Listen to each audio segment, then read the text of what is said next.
সীমান্তে একজন বাংলাদেশি লাশ পড়লে আপনারা পাল্টা দুটো লাশ ফলাবেন।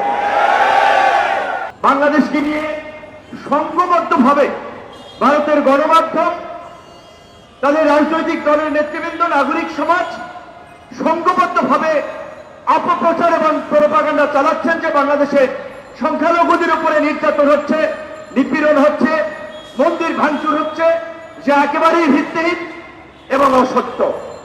আমরা ভারত সহ সমস্ত বিদেশি গণমাধ্যমকে আমন্ত্রণ জানাবো, আপনারা বাংলাদেশে এসে বাংলাদেশের গ্রামগঞ্জে ঘুরে দেখুন কোথায় হিন্দুদের উপরে আক্রমণ হয়েছে, কোথায় মন্দিরে আক্রমণ হয়েছে।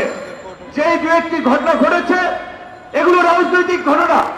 আওয়ামী লীগের আমলে হিন্দু হয়েও যারা মুসলমান কিংবা হিন্দুদের উপরে নির্যাতন নিপীড়ন চালিয়েছে, জনরোষে জনক্ষোভে আজ তাদের নামে মামলা হচ্ছে, কোথাও বিচ্ছিন্ন হামলা মামলার ঘটনা ঘটছে। এটি কোনো সামগ্রিক ঘটনা না। মুরতাজে অর্ডার করে জিতে নিন গাড়ি, বাইক, আইফোন সহ কোটি টাকার পুরস্কার। অর্ডার করতে ভিজিট করুন murtaj.com।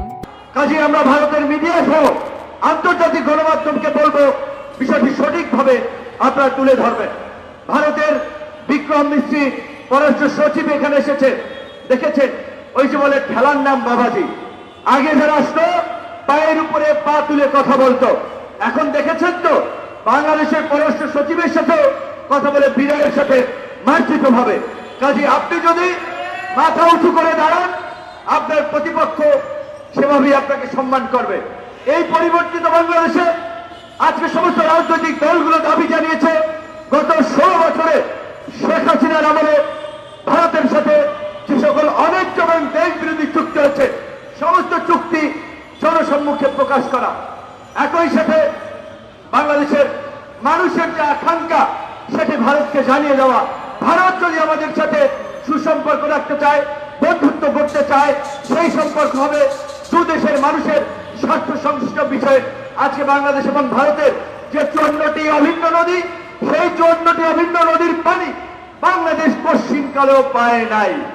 আজকে আমরা এই অন্তর্বর্তীকালীন সরকারকে বলবো, প্রয়োজনে আন্তর্জাতিক আদালত থেকে শুরু করে জাতিসংঘের দ্বারস্থ হন, কিন্তু আমাদের 54 অভিন্ন নদীর ন্যায্য হিস্সা তিস্তা চুক্তি আমাদেরকে বাস্তবায়ন করতে হবে।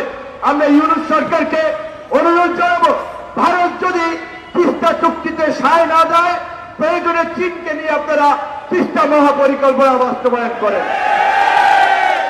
একই সাথে বাংলাদেশের সীমান্তে, বাংলাদেশ ভারতের সীমান্তে যেভাবে প্রতিদিন নিরীহ মানুষকে গুলি করে হত্যা করা হয়, পরিষ্কারভাবেই এই আজকের স্বরাষ্ট্র উপদেষ্টা মহোদয় যখন বিডিআরের ডিজি ছিলেন, তাদের নির্দেশনা ছিল আমাদের একজন বাংলাদেশিকে মারলে তাদের দুইজন সোলজার, একজন সাধারণ ইন্ডিয়ান, 3 জনকে মারতে হবে।